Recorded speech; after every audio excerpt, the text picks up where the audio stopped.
அகல் விளக்கு ஏற்றும் போது எண்ணெய் ஊற்றி ஏற்றுறச்சா அடியில் எண்ணெய் கசியும் கீழே. அதை அவாய்ட் பண்ணுறதுக்கு இந்த டிஷ்யூ பேப்பர் எடுத்து இப்படி கட் பண்ணிக்கணும்.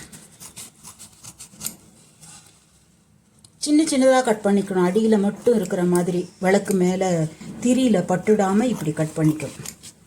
இப்படி கட் பண்ணி இது ஒரு 2-3 பீஸ் இப்படி எடுத்துக்கணும். எடுத்து இப்படி வச்சு இந்த அகல் விளக்கு இது மேலே வச்சுட்டாக்க கீழே எண்ணெய் கசியும் போது தரையில் நம்ம பட்டு வழுக்காது, துடைக்க வேண்டிய அவசியம் இருக்காது. இதுவே நல்ல சேஃபாக இருக்கும்.